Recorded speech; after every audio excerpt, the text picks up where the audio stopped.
Can we have our, basically, can we have our spouse join in? Yes, we do that all the time, right?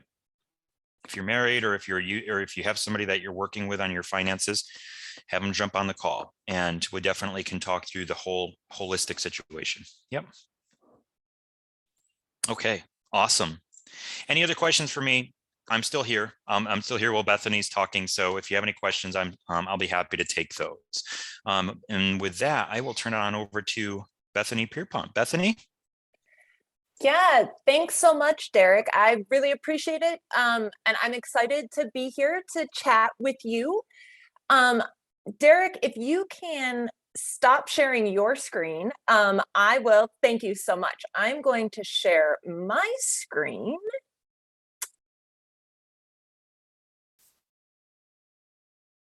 Okay, so hopefully you all should see we're just back to the front page of Ask Edna. I just want to click in real quick before I jump over to the Helix stuff and talk a little bit about our student success and our bar success lessons that you can access on Ask Edna. These are, again, completely free resources, and they're available. Oh, let me sign in first. And they are available to everybody once you have created an Ask Edna account. So if you haven't yet done that, I certainly encourage you to go do that. You can see here on in the student success tile that we have different things for preparing you for law school, getting the most out of class, setting yourself up for success on exam day. And some of these may be more relevant to you if you're still in your first year, but there are all sorts of different things in here to really help you be successful, whether that's managing the stress of law school, maybe it's making the most out of your time and time management and how you can be successful. These lessons work very similarly to what Derek was showing you on the Max side of things. And it just walks you through. There are different worksheets, different lessons. It's super easy to scroll through these to take advantage of what we've kind of put in all of this hard work to make it a little bit easier for you as you're going through law school. Learning about creating schedules and, again, time management. And it sounds super easy and super basic, but what I will say is that figuring this out now while you're still in law school, especially if you're a 1L or a 2L, is going to be so helpful as you get into your 3L year and into bar prep. You can, like I said, as you scroll through these, you'll see different things that you can learn more about, different topics that may be helpful to you. So I'm gonna pop us out of here because I want to talk about another free resource that we offer on the Helix side of things. So we talked a lot about Ask Edna and about all of the amazing free resources we have. I'm going to switch gears just a little bit and talk about Helix Bar Review by Access Lex. So we are a nonprofit bar review, which means that anyone who were to buy our course is getting the course at cost. So we're not making any sort of profit off of this. But we also, within Helix, offer some free resources for students. So as a 1L, maybe as a 2L, and certainly as you're getting ready to start into bar studies, we offer these free 1L mini outlines. I know my screen looks like, right, it says checkout, add to cart. These are completely free. It's super easy to create yourself an account, and then you can enroll and download these free 1L outlines. And the 1L outlines, and I'm actually going to take us over here so I can show you what it says about them. All right, so you can quickly and easily navigate to this through our website. And our free 1L mini outlines are really providing this foundation and the black letter law for the most highly tested topics on the uniform bar exam. They're not meant to replace doing your own outlines, but it's a free resource we offer to really help you build your own outlines, or to really help you if you feel like you're stuck somewhere. I know when I was in law school, I would go to class, and when I got done, there were plenty of times that I got home and I was trying to study, trying to put my outlines together, and I was just lost. My notes weren't as good as I thought they were. I wasn't sure where to start. So I certainly encourage you to check these out. Again, you can download these, you can print these. One of the nice things about our outlines too is that there's a lot of white space in them. So if you want to highlight on them, if you want to take your own notes right on these outlines, you can do that as well. Again, and this is my law school administrator background coming out, they're not meant to be a replacement for your own outlines. I'm sure your administrators have told you this over and over, that you're doing your own outlines is what's most important when you're in law school. These are just meant to help get you over that hump if you're stuck on something, and kind of give you a way forward. The other thing I want to talk about on our website, and I'm sure as I've been kind of scrolling around, you have seen this, we have this free sneak peek on our website. So what that is it's completely free. Everyone can click on this button here and learn more about our program. And you can even experience Helix for yourself by signing up and enrolling in this free sneak peek. It's just a small slice of what our program looks like, but it certainly will give you an idea of what the functionality looks like and how we've kind of changed how we deliver this material to you during bar prep. Another thing that I think is important for everyone to know about Helix is that we are currently offering, so if you are a 2L and if you are planning on taking the July 2023 bar exam, we are running a promotion, a giveaway for 2L students.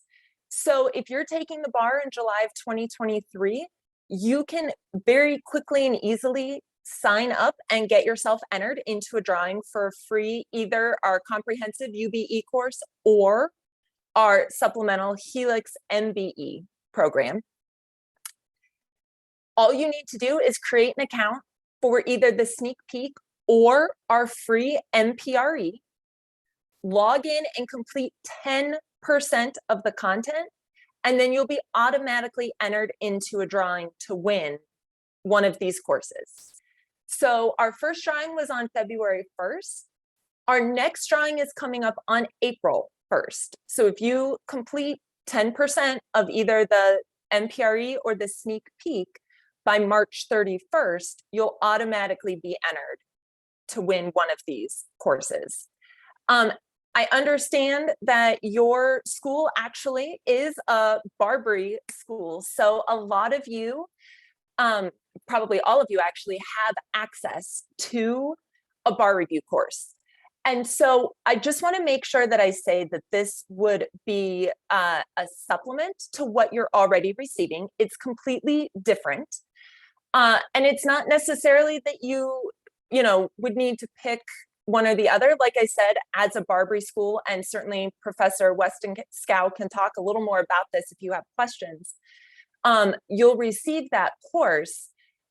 But there are some supplemental things that we offer that might be helpful to you. So I mentioned we offer our completely free MPRE review course. So if you're a 2L and you're looking to take the MPRE soon, that course is up and running, and you certainly can use that completely free. But then we do also offer our comprehensive Helix UBE course, but we also offer a supplemental Helix MBE course. So that's the course that's just focused on the multiple choice piece of the bar exam. So if you're a student who thinks you want some additional help on the multiple choice section of the bar, you can certainly purchase the Helix MBE. The other thing I want to let you know about, and I'll actually, let's see if I can get there. So we offer for purchase flashcard sets, and these flashcard sets offer flashcards for either the entire UBE course, you can purchase those, or you can purchase them just for the MBE, so the multiple choice subjects. They are color coded, they are clear and concise.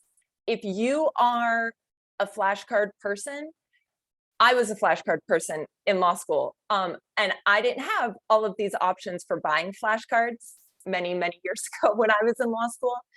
I love our flashcards. So it's nice that you wouldn't have to make your own. I spent hours handwriting my own flashcards. So one of the nice things about our flashcards, right, is you're welcome to purchase them. You wouldn't have to create your own. If you purchase one of our courses, all of the flashcards are also in our digital online courses as digital flashcards. The digital versions come with the course purchase, but if you prefer to have them as physical flashcards, they are available for you to purchase. All right. I have said a lot about our program. I know Derek has talked a lot about our program, and I also want to be respectful of your time.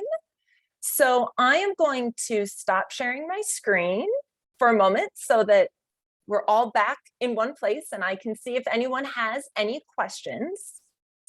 I see Gianna says that she has the flashcards. If you do you have them with you, Gianna? Do you want to hold up a few and show folks how amazing they are? Again, I'm a flashcard person, so like I was so excited to see these come out. Yeah, so I have them right here. It's actually a really big box. And yes. So you get a whole lot and you have all these different subjects, and you can organize them in a way. I don't know, I'm going to see if I can lift this so that I know it's so heavy. So you can organize them by subject and study them from there. And then I'm going to take a few out because I ended up using a lot of this for midterms as well. And so I'm going to take out my con law ones, just a few.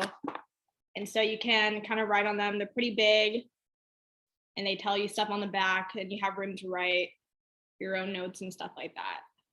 And they're all like that. Well, thank you, Gianna. I'm so glad you had them handy that you could show them off.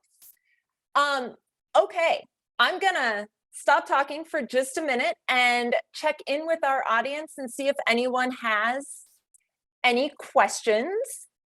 You're welcome to either send those to the chat panel or unmute yourself. And if you've thought of anything that you'd like to ask Derek, again, I know we've talked about a lot of our resources at AccessLex, so we're both here to help answer any questions you might have. Bethany, I wanted to ask, can you tell us a little bit how, I know you said that we can this would be serving as a supplement to our Barbary program.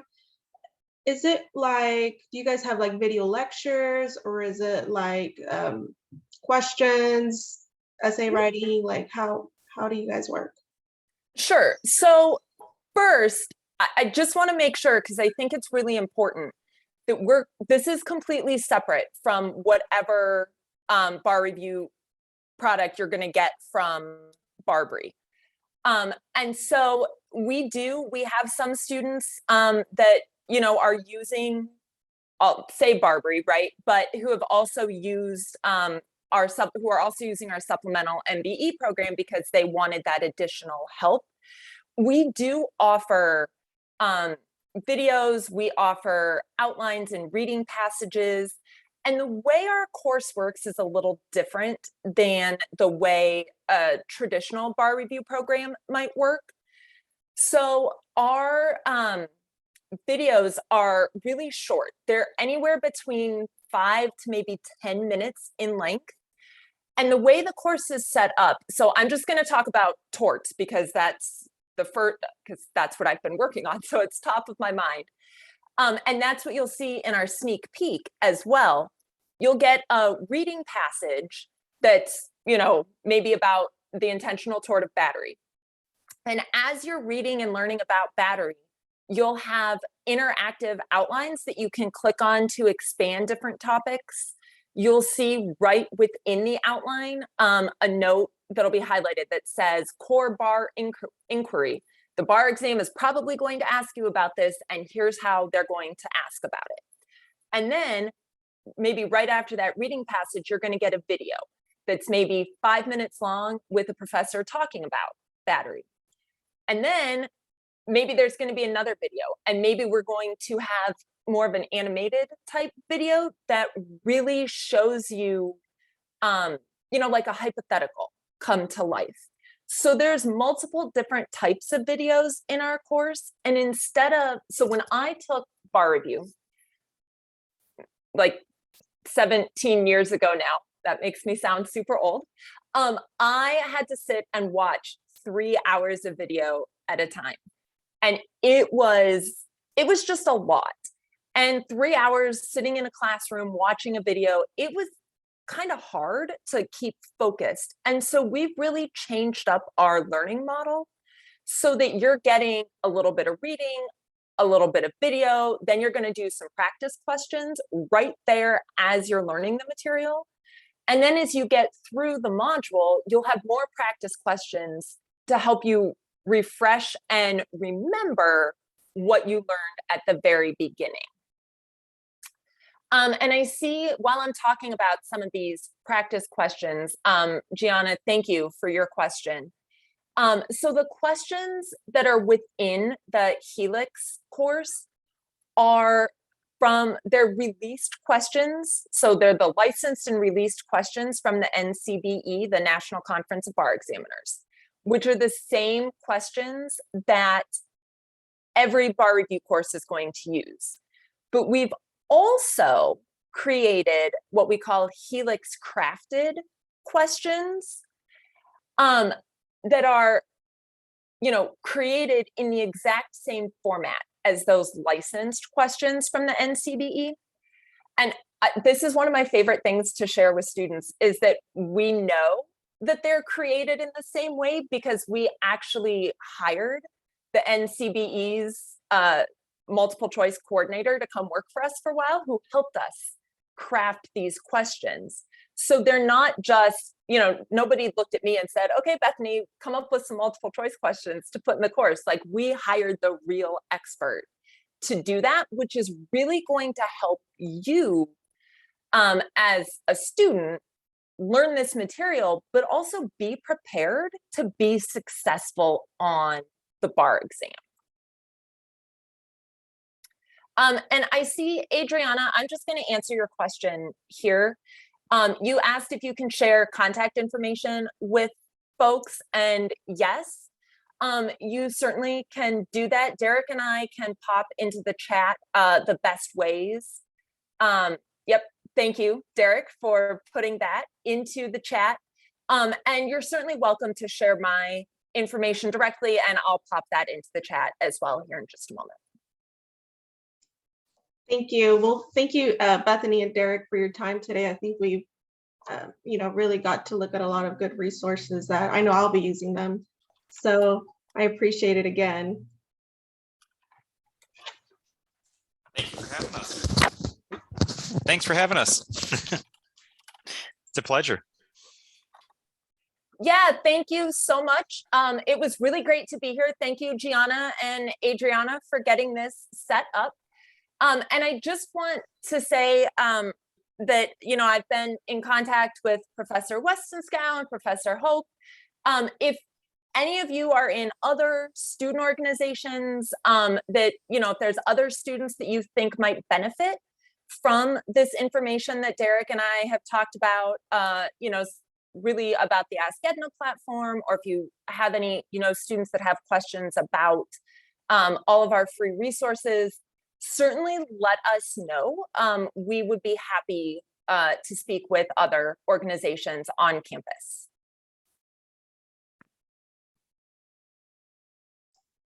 Thank you. Thanks, everyone. Have a great day. You too. Hi, everyone. So we're going to kick off the second part of our meeting. Today, we have the special guests who are HLSA alumni. We have Jordan Perez and Alejandro Roldan. And they're here today to speak to us a little bit about just law school in general advice, and then also their insight on prepping for the bar. And so, Jordan, do you want to introduce yourself, when you graduated, what you practice, all that good stuff? Yeah, appreciate that, Adriana. My name is Jordan Perez. I am a December 2017 graduate of the College of Law. I sat for the bar February 2018 and passed.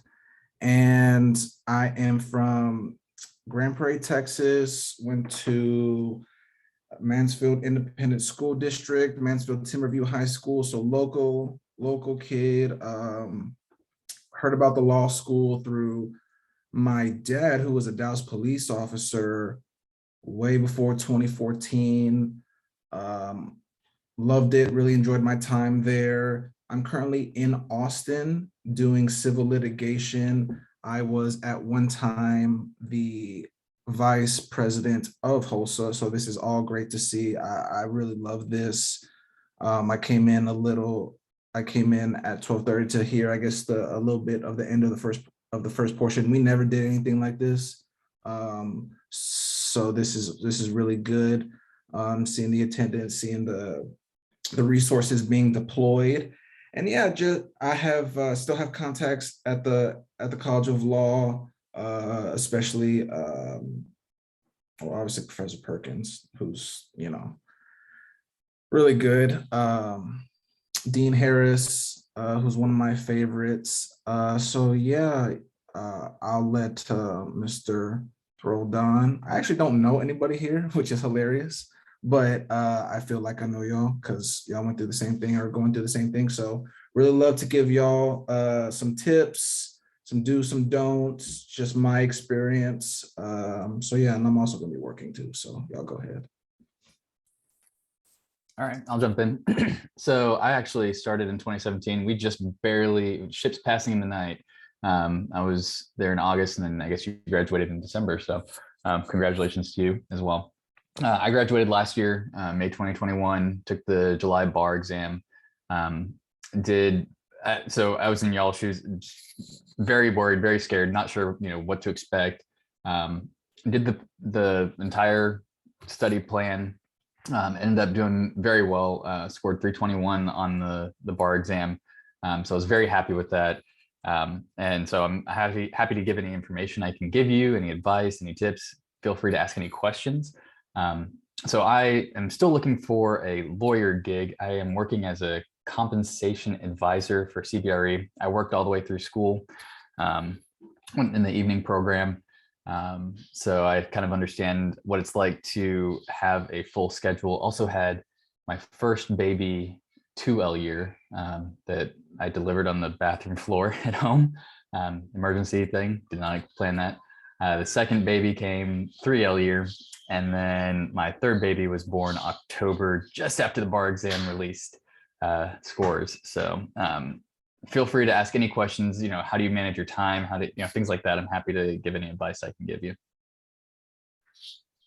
Great. Well, congratulations on the babies. I have two myself, so I know how that goes. So if you guys have questions, feel free to put them in the chat.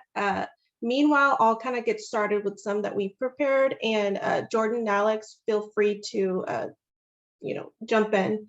So what are your top 3 pieces of advice to do well in law school?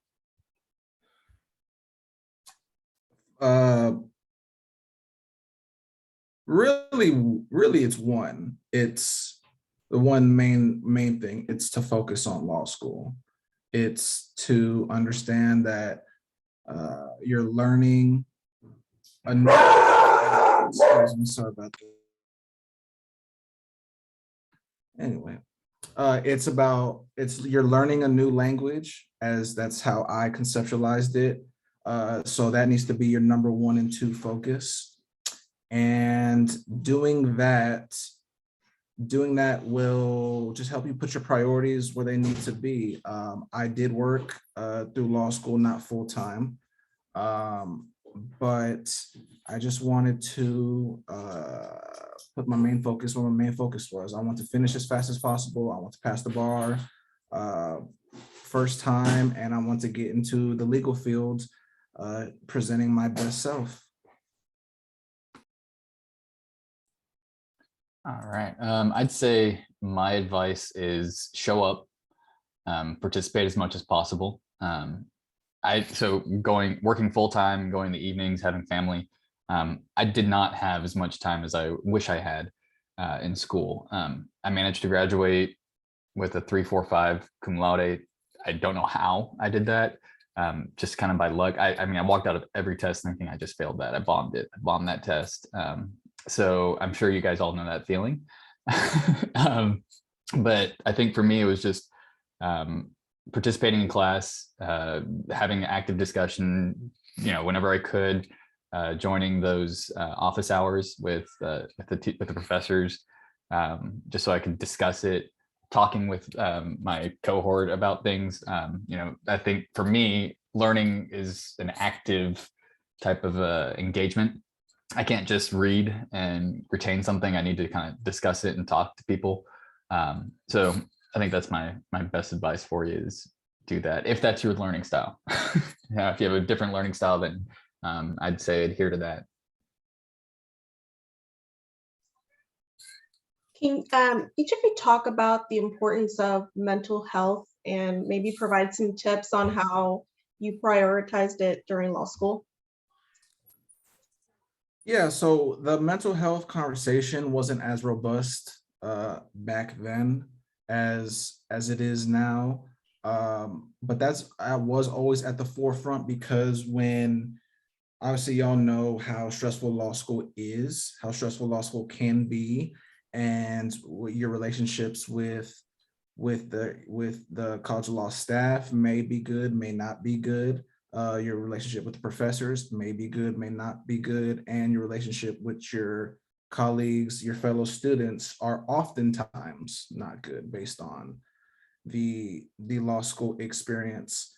So I would say that, along with prioritizing law school, your experience in law school, it's also prioritizing yourself.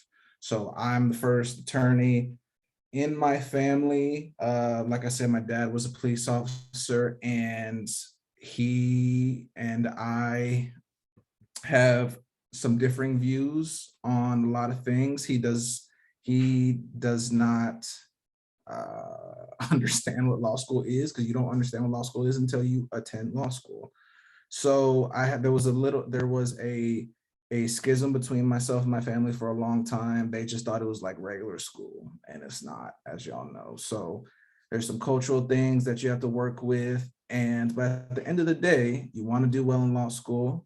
So you need to do well in law school, and you need to prioritize that and yourself. And you shouldn't feel ashamed about it. You shouldn't feel embarrassed about it. If you're an evening student like Mr. Roldan, that's tough. I don't think I could do that. To start a family, to do all that, to work full time, that's really tough. And I commend all the evening part-time students that do that. But for full-time students, it is tunnel vision, or at least that's what I tried to do. Tunnel vision, I definitely never wanted to be unprepared, because I wanted to actively learn. I wanted to participate. You can't do that if you don't read and if you don't prepare. And so I tried to bring that to my class or my bar study. And so, yeah, you feel good. You feel good about yourself when you're prepared. You feel good about yourself when that preparation pays off. And then you do it all over again with your classes, with your relationships, with your internships, externships, with your happy hours. I don't think y'all really had a whole bunch of that the last couple of years. But it's a process, and it does help you in the legal field to deal with that emotion, that pent up frustration, and to do good work and to have a good time being a lawyer. I love being a lawyer. I really do. I don't think I could be anything else because of my attitude on things. So I really want to do well. Really want to be a good lawyer, and hopefully I am that. All right. I'd say for me, it was just doing what I could when I could. When you're working full time, you gotta work. When you have kids, you gotta take care of them. So I learned how to, do these little cheats, like, go on, what was it? Barbary? Not Barbary. What was the one online that I used all the time? We have a free subscription through the school, Quimby.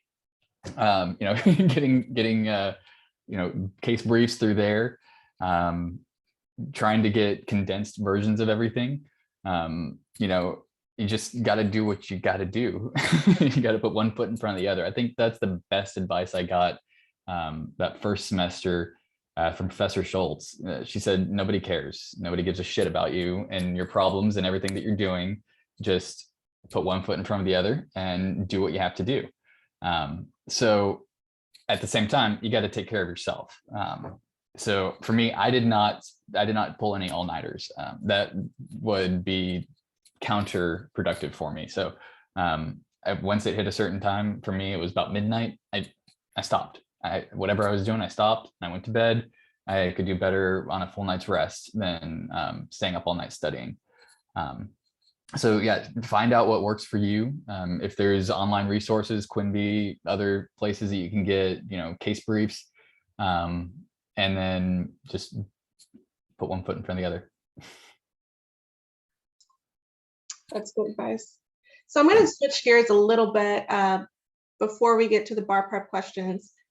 So how did you handle the challenges that came with attending and graduating from a brand new law school that didn't necessarily have a bad reputation, but no reputation? And how has that changed now that you're in practice? So I'm not in practice yet. And I'm kind of dealing with it right now.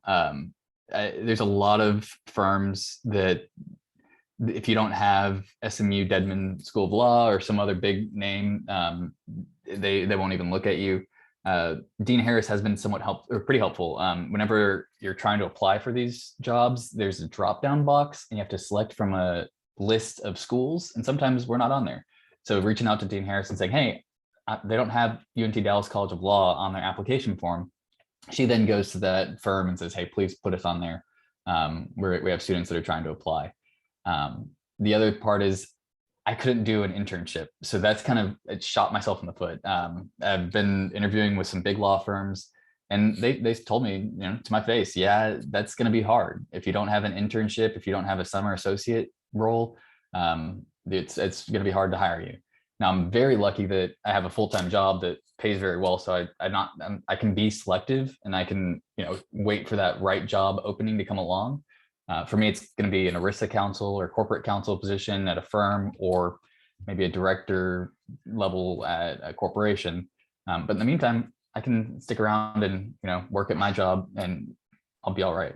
So kind of plan for that. If that's going to be your scenario, if you're working full time and not able to do an internship, maybe plan to have a little bit longer runway to finally find that lawyer job that you're looking for.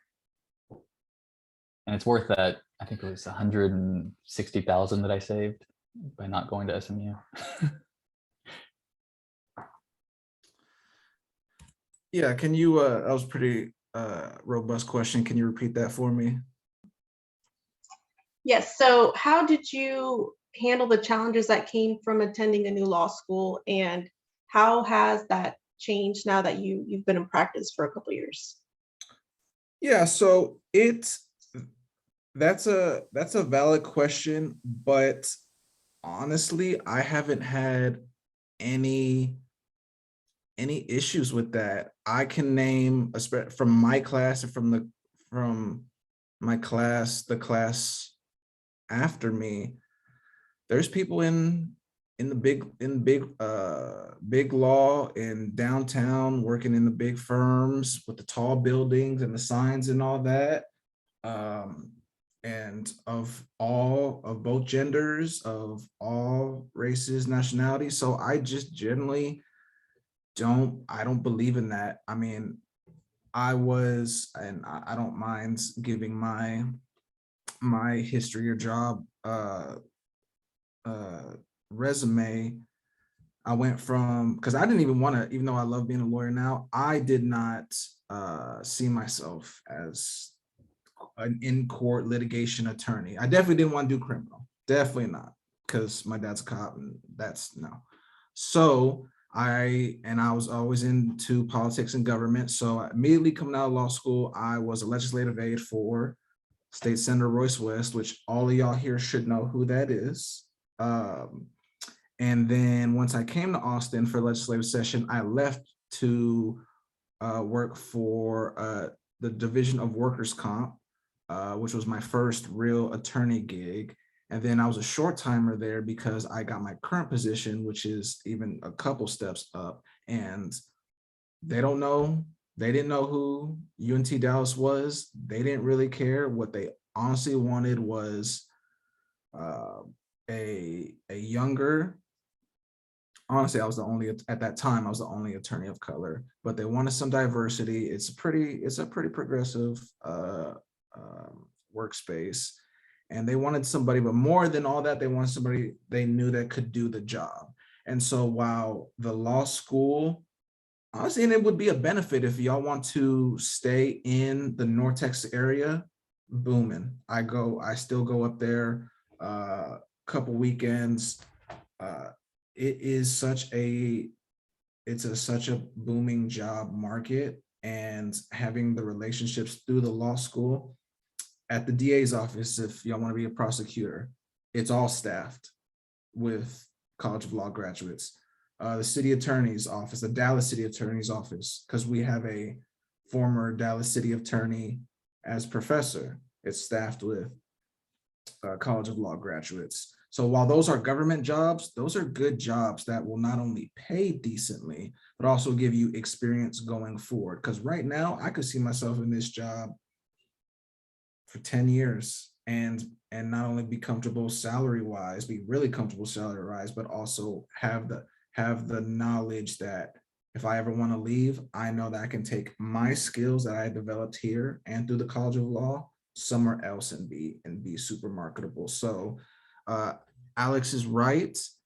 There are going to be some people who see the College of Law and like, nah, but those are few and far between. And regardless of the law school, you want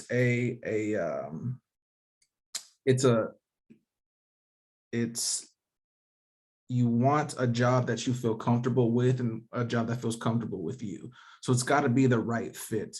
When I was looking for job opportunities, I cast a wide net, but I never took anything that I was like, I just want to take something. I always wanted to feel at the end of the day, and it wasn't always the salary. Definitely was not always a salary that I wanted or envisioned or thought that I would deserve at the very beginning.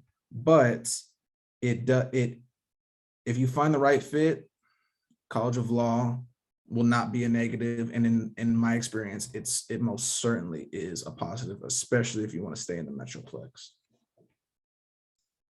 Yeah, I think that's something that's kind of already starting to change, especially now that we've received the accreditation. I think that UNT Dallas, at least in my experience, like we've really we're starting to make a name for ourselves, at least in the like associations that I'm a part of, like the Mexican American Bar Association, the DHBA, a lot of them really like our school and they like our students. So I think that that is changing and is changing fast. So next we're going to move kind of towards our bar prep questions. We have our first question in the chat, and this is for Alex. What classes did you take during your last semester as a part-time student? And how long did you stop working to study for the bar? And what did you tell your employer? So that last semester, I got to take a lighter load. I took some extra classes that second to last semester, the last summer, and that semester before, so that I could take only 9 hours in the spring. So I took Capstone 2. I took Crockett's elective class was real estate transactions. It was a lot of fun. It was just interesting. And then there's a third class. And I don't remember what it was.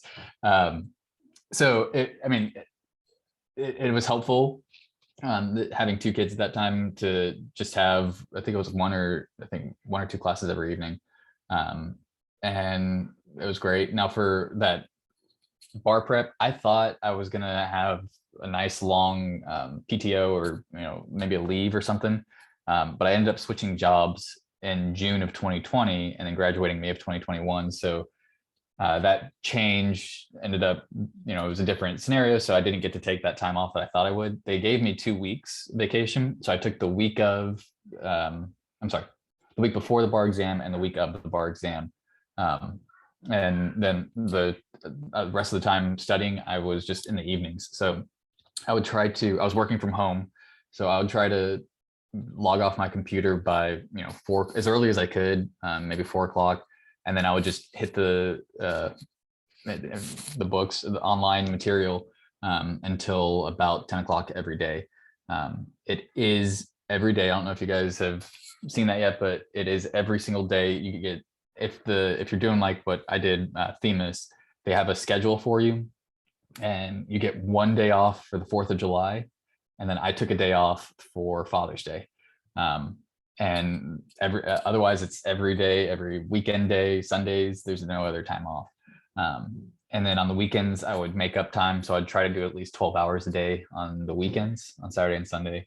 And it worked. I was able to start early too. By getting a head start, I kind of worked ahead and then very slowly started falling behind to, by the time it was done, I finished 100% right on time. So it worked out really well. So I tried talking to my employer about it and saying, I'd like to take leave. We discussed it. They said no. So it was kind of shut down right there. But they were willing to give me those 2 weeks. So I took, the week before to kind of focus and get ready for the bar exam. And then the week of the bar exam. And then I went to the Bahamas with my wife. I promised her I'd take her on a trip. So the day after the bar exam, we went to an all-inclusive resort, and it was the perfect way to end it all. I saw another one here. Why do you use Themis over Barbary? So I was the last class that didn't have Barbary included in tuition. So we had to pay for our bar prep course. If I had Barbary, if that was free for me, I would have done Barbary. I chose Themis because I had to choose one. And one of my cohort classmates, she was a Themis rep. And so I like her. So, I gave her the nod, went with what she was selling. I think it was also a little bit cheaper out of pocket. It was, I think, a difference of a few $100s cheaper. So you gotta save money when you can.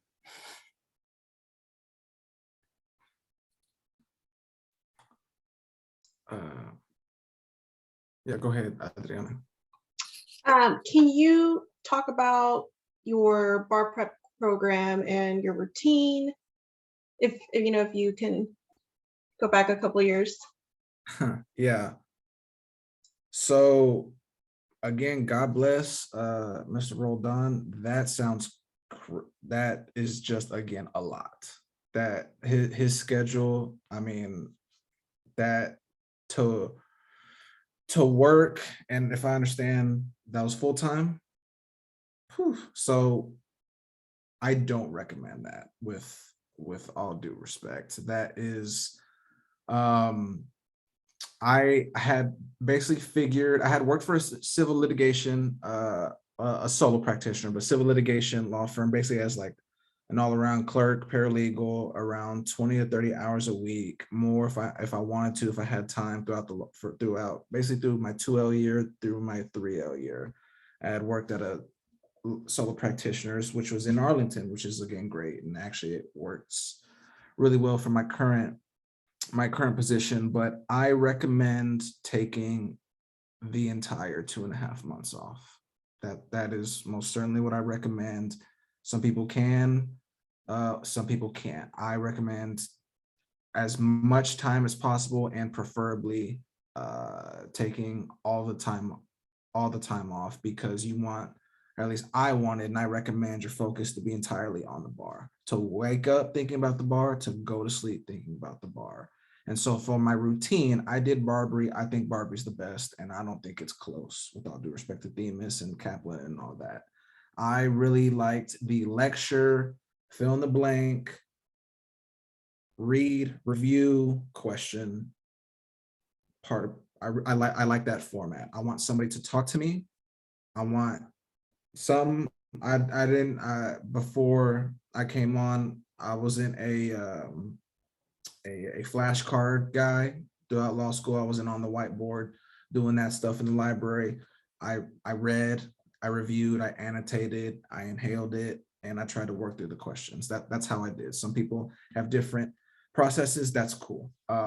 But I really like Barbary because basically the bar prep guy before he left, his name was Professor Chambers. I don't know if y'all have heard about him. He was a Barbary rep, and he couldn't stop talking about how good Barbary is. And I agree with him. I think Barbary is the best. And I see a question about supplemental. So let me talk about the routine real quick. So my routine was they have a schedule too as well. Basically your first half day, your basically half day is working on subjects, and your second half day is meaning your knowledge, knowing what they're going, the topics on the bar. And in all honesty, the bar is much, I would say, I don't know much, but it is easier because it's less than when I took it. The essays are cut in half. The MBE is the same, which is, in my opinion, the most important portion. We can get to that later. So yeah, it was basically, that was my job for the 2.5 months. I did do a little what Alex did, take a little lighter load and try to get into the early Barbary stuff.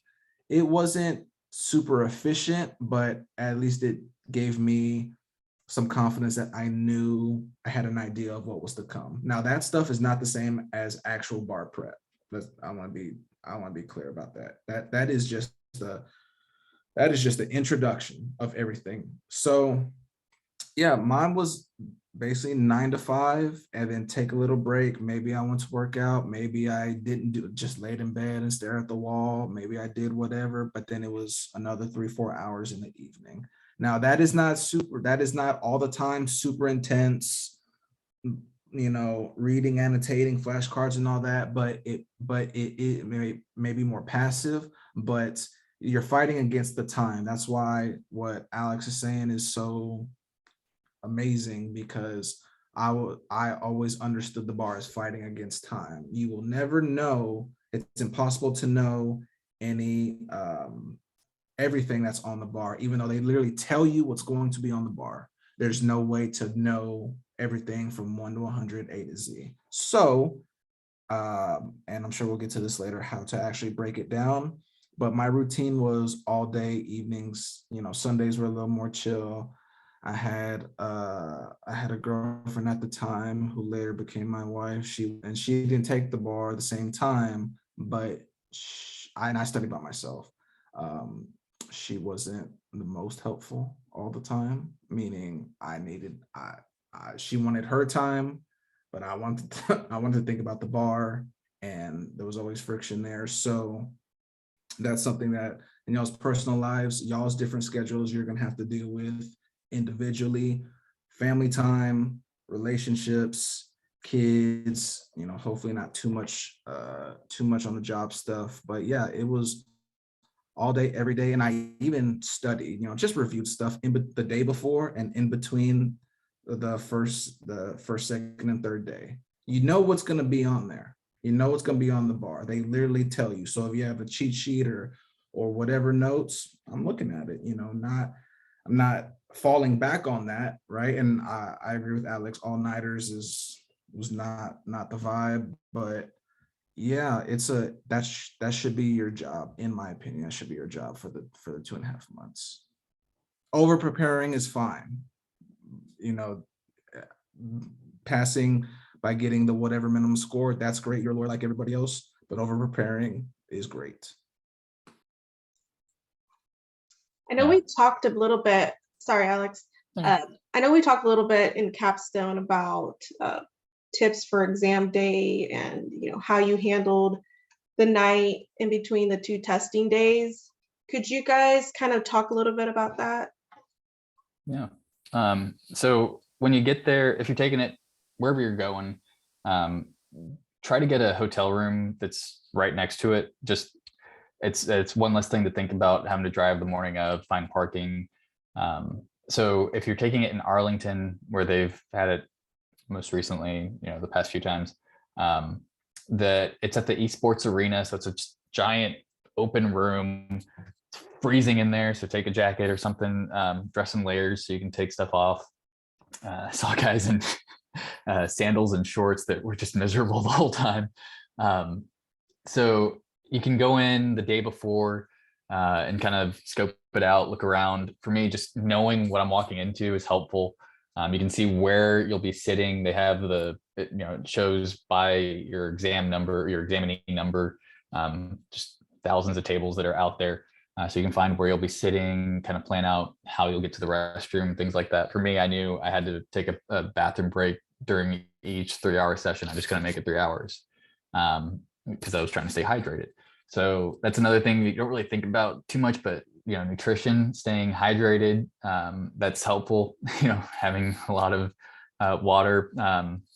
The day in between, think about maybe getting Pedialyte, so you're not drinking tons of water and having to take multiple bathroom breaks, but you're able to hydrate, get the electrolytes, and not over hydrate. And then just try your best that in between night not to talk to people. I did that. I went to dinner with a bunch of my friends, from the cohort, and it was, we started talking about the essays and, well, I think it was this. No, actually, you gotta, did you talk about, it's going to mess with your head too much. So try not to do that. Get a good meal, and then just go home or go back to the hotel room. And I didn't review anything that night. But the next morning I did kind of take out my Cliff Notes, or my, it was like 1-pagers that I got. So I kind of looked at those just because it was a nice little morale booster, helped me. It was my safety blanket. And yeah, just do your best. Know that when you're going in there, you've done everything that you possibly could have done to prepare, because hopefully you did, whether that's the full course or not, you did everything that you could, and just have confidence. I walked in there feeling very confident just because I completed the course. I did everything I knew I had to do. I didn't do anything extra. Like if someone gave me a bunch of note cards, I didn't even look at those. I'm not a note card guy. So I didn't look at those at all. I did the fill in the blanks, the videos, and I read the condensed outlines, and that was about it. And then just tons of MBE questions. I think I did over 4,000 practice questions going into it. I have the numbers, but it was like 120 something essays, or 50 MPTs, and 4,000 MBE questions. So just be confident. Yeah, I second that. Basically, this could be boiled down to literally what Alex just said. Do a bunch of MBE questions, and not 500, not 1,000. We're talking thousands of MBE questions, hundreds of essays, and MPTs. Like I said, I'm just giving you my experience. I didn't focus on MPTs during bar prep because I had already done that during the spring semester. The MPTs they're easy. Those are easy points to get. So you should nail that down now, in my opinion. That's something easy that you can do now. It's an essay. You don't have to have any extra knowledge, any subject matter knowledge that you have to remember. It's how do you attack the MPT? You know, there's a way to do it. And I'm sure some of your courses now, your capstones have broken that down or will break that down. But if you do 10 MPTs between now and the end of the semester, you should be fine.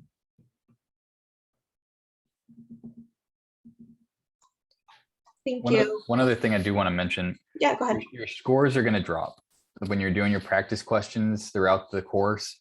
They start throwing very, very complicated questions that are like testing the exceptions and testing the exception to the exception. So I remember at one point, I think it was early July, reaching out to Professor Westensco and just freaking out, saying, my scores are dropping. They're still dropping. I don't know what's happening. I feel like I'm in a free fall. You know, why am I not doing better? It's just getting worse and worse. And, you know, she reassured me. She said, you know, these are some hard questions, and these are the questions that you probably aren't going to see many of on the exam. They're testing the very difficult ones. So when you're in there, you'll be confident as you're going through that you know all the answers. And when you get that really weird one that you're just not quite sure about, hopefully that's a test question, one, or two, you know that weird exception. And if you don't know it, just move on, just keep going. Because we'll get a few of those that you just don't know. Yeah, I did not fully answer all of my essays. There were 12. Yeah, there were 12 ones, and luckily bankruptcy is not in there anymore, but luckily there was not any bankruptcy question on there because I didn't study it. I did not look at it at all. And that's something that maybe we could get one-on-one for any students. But yeah, I took a chance because just, you know, I played the percentages. What are the percentages that I get a topic, this question on this essay? If it's a good chance, then I study with it. If the percentages were not great that I would get asked it, I did not look at it at all, ever. So I said, if it was meant to be, you know, I'm a believer. So if it was meant to be, then I got some issues. But if it's not, then, you know, whatever. But bankruptcy, hell no. I'd say avoid those. They have these like predictors. It's like, we think it's going to be this essay, and the chances of this essay are very low. They were dead wrong. There was a family law essay, and they said it wasn't going to be a family law essay on that one. So don't pay too much attention to the like predictors out there. People that are trying to predict what essay questions are going to be on the test because they don't know. There's no way for them to know. Did either of you guys do like full-blown practice exams, like game, you know, testing? Yeah. How many of those did you do? So they have like some bigger days where you do like a half exam, and then, you know, those are along the way. But like about midway through, I think it was the first week of July, we had a full practice exam scheduled, and the school opened up one of the rooms there for us, and we went in and took it. If you had the ability to, you could go in and take the test that day. So or 2 days. So I did that. That's where I learned that I needed that restroom break halfway through each session, and it was very helpful. Just doing that one, it let me know kind of, I was on the cusp. Like if the score, if that was the exam, I would have passed. I would have barely passed, I think. And, you know, it helped me see that I'm at least making progress. I'm doing all right. So definitely do that if you can. And if nothing else, just to get some confidence and to understand, you know, what's your body going to be like at the end of that day, or at the end of the 2 days, or in the middle of the exam session. Yeah, so Barbary, they do one halfway through, they do one big one of 200 questions. It's the same. I mean, it's their questions, and we can get to supplements. I see Gianna has some questions, but it's a 200 practice test from Barbary. Again, Barbary questions, so not licensed NCBE questions, I don't believe, but I'm pretty sure that's right. And so yeah, we sat down. I sat down for the full 3 hours and 3 hours. did well on that, which obviously gives you confidence. But some people didn't show up, which was, you already paid for it, so I don't understand that. You want, and it goes back to my what I said about preparing. It's a practice test, and you want to, yeah, it sucks, but you want to do it now. You want to feel that now. You want to, oh, I know this question, I know that question, and then you stare at the question for 5 minutes that you don't know. Well, don't do that during the bar. You don't know it, move it on.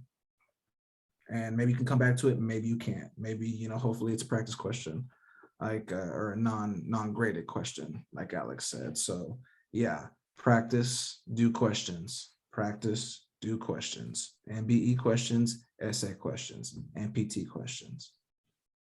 And for me, not just doing the question, but reading the rationales for the wrong answers and the right answers helps a lot. So reading each one. So when I say I did 4,000 MBE questions, I mean, I did those questions and then I read the rationales, like why the answers were wrong and why the answer was right. Because that helps you understand the exceptions that you're going to be coming across later in on the exam. So really kind of focus on that. Yeah, the questions are not going to ask you about the rule. The questions are going to ask you about the exception to the rule. So you can know all your torts rules. That's great. That's necessary, but they're going to ask about the exception to the rules. Would you agree with that, Alex? Yeah, that's exactly right. They're going to test those interesting. I mean, nobody cares about battery. They care about when is it not a battery? When is it? Right. Does it not look like a battery, but it is a battery? So yeah. Adriana, Gianna has maybe a question. Gianna, you want to unmute and ask your question if she's on? Yes.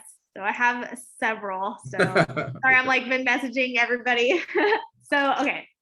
I think you answered about the supplementing. Your theme is their Barbary. So did you guys study only at home? Did you guys sometimes study at different places? Like how did you guys kind of work through, I guess, because I know burnout is real with bar prep. So how did you guys kind of work through the burnout of that? Like how did you stay at home only? Did you go to different places? That's one question. Another question was, you mentioned that you didn't work. So how did you actually fund yourself? Because a lot of us, we have some part-timers in here as well that are working full-time. So how did you actually fund your bar prep for those 2 months? How did you survive, I guess? And then I had a specific one for Alex. If you could explain again the practice exam that you said that it occurred at school or something, like how did you guys did that work? So whenever you guys. So the first question, I tried going to another place. So my parents, they went to Spain for the summer, and I decided to go use their house. They live about 5 minutes away from me. Did that one time. I felt like it was a waste of time because I took, 30 minutes leaving here, driving over there, getting set up, sitting at the table. And then, I felt like that was 30 minutes I could have been doing something. So I ended up, now I have a wife that's very, very supportive and very understanding. She does not work. So she takes care of the kids full time. She took over taking care of the kids all the time. And as far as they were concerned, daddy was gone whenever I was studying. So I would go upstairs. We had a guest room that's now a bedroom, but we had a guest room at the time. And I would just stay up there. My wife would bring me food for dinner. I would stay in there as long as it took. I didn't want to waste any time commuting, going somewhere. It didn't help me being somewhere else. It helped me just focusing and being in the material as long as I possibly could. I totally understand. I could not quit. I thought I was going to quit my job. When they said, oh, well, you can't take the time off. And I was thinking to myself, well, there's no way I'm going to do this. I'll just quit because I need to pass the bar exam the first time. But I couldn't do that because I needed health insurance for my kids, for me, for my wife. I needed the income. I have a mortgage. I have car payments. I got to support the family. So I just had to bite the bullet and study when I could in the evenings. And I would just dive into it as soon as I possibly could and stay in there as long as I could. So yeah, funding, it's hard. I totally understand. And you just gotta, kind of like what you're doing now. If you're working full time and going to school in the evenings, you don't have, the good news is you don't have class anymore. So you can take over that time that you were, budgeting for class and apply that to bar prep. Hopefully you have weekend time. Hopefully you can make up other time, wake up early, just you fit it in where you can, and when you can. And then what was the last one? Oh, the practice. So Professor Weston's will probably be in touch with you guys, but they're great. So they set up, I think, study rooms at the library that are just for bar prep takers, or they reserve them for bar prep takers. And then they'll reach out and talk to you. It's, if you're on a like Barbary and on Themis, it's a scheduled day where you'll be taking the exam. It's part of the schedule.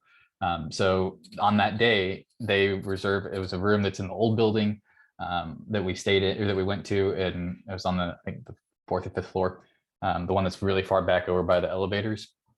The same floor as the courtroom. So we just went back there and took the exam. I think it was a 9 a.m. or 8 a.m. that we went in there and stayed all day.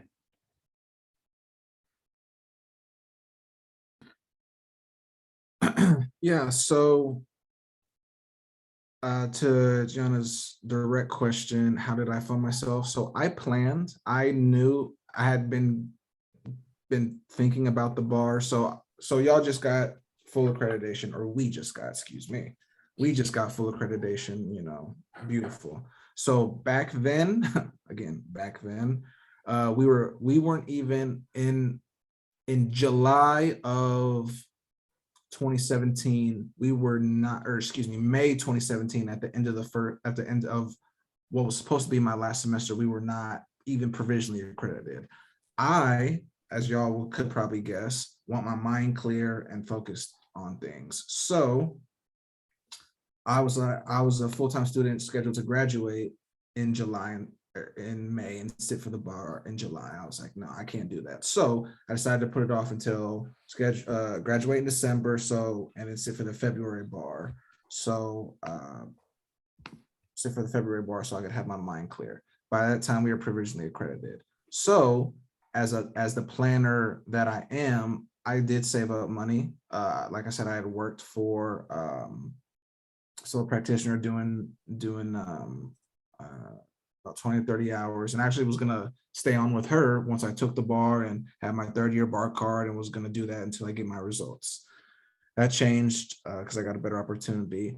But yeah, I saved and did credit cards. And so, part-timers are in here who have families and who may or may not can't do that. But like I said, if you can not work, don't work. If you can work as less as possible, do that, because it is I still have a residual feelings and attitudes from my bar prep, because that's how focused I am. So that's how the bar of what I prepare for a case, for a filing, for trial. Am I preparing for that, for my case, like especially if I'm going to trial, which I've had a couple of? Am I preparing for my trial like I studied for the bar? Because if I do get anywhere near that, I feel confident, I feel fine. So there are some things called, there is something called a bar loan, which people take that to pay for their bar classes, but also people take that to just to live off of, $2,000, $3,000, $4,000, $5,000 to do that. I would definitely advise looking into that and possibly doing that, because it is, yes, you've already expended this money. Some people are paying out of pocket. They'll want a whole bunch of loans. This is worth it. I can guarantee you the time and the sacrifice you put in now to the end of bar prep will pay off, because you don't want to do this again. People have done it again. Friends that I know do it again, and they're having thriving careers. And I'm like, where was this during law school and bar prep? But great. But they became a lawyer a year later, meaning you have to, that means not to be all dramatic, but your life stops for a year. You don't want to do that. Or you say, oh, you don't want to get into that cycle of, oh, I took the bar already. I almost passed. So now I either don't have to study as much as I did before, and so I can work and stuff, or I can focus on the subjects that I didn't do well on last time. No, you got to start the whole thing over again. That's not how it works, because you're not going to remember. You're not going to, it's just, it doesn't work like that. So I would say whatever means an opportunity you have to not work and just to focus on the bar, take that. Whether that means, and definitely there's no going out. Please, we didn't even really touch on that. There is no social life. Please, there is no I get off like social media and all that. That's doom scrolling. That's over with. That is please. Please cut the extra out is the main message. He's right. You got to do as much as you can, but let me be just a testament to you can do it. You can work full time. You can study in the evening. You can dedicate yourself as fully as you can to work and bar prep, and do well. You can do really well. I did well, so you can do it. Believe me. Just you gotta put your best effort forth, and you'll do well. Effort. That's a good word. Yeah. Thank you guys. I really appreciate your time today and all the insight you guys gave us. I know a lot of us are feeling a little bit nervous about July, but I think we have a good support system, and all these resources are, at least for me, making me feel a little bit more prepared and confident. A lot of people are hopping off. We have 1:30 family law, so we're gonna go ahead and wrap it up. But I appreciate everything. If anybody has any questions, I believe for Jordan, he put his email in the chat. And if it's okay with you, Jordan, I can distribute it to our members. Yeah, for sure. That's my Gmail. Then I also respond to my local one. Let me give you, And just real quick before everybody, nervousness, that anxiety, that fear, that's going to be there from now until the end. And that can, I would say, use that as a positive to say, look, how do I get rid of this anxiety, this fear, this doubt? Put in the preparation. Because you're not going to know everything in the bar.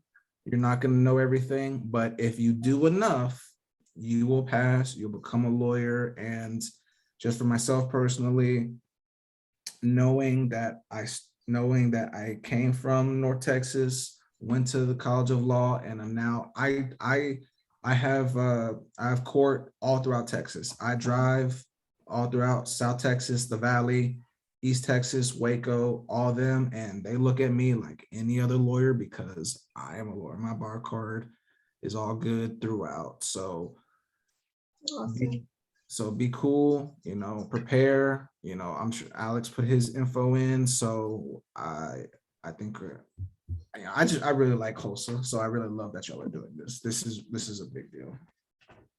Thank you guys. All right, everybody. I appreciate your time. Have a good evening.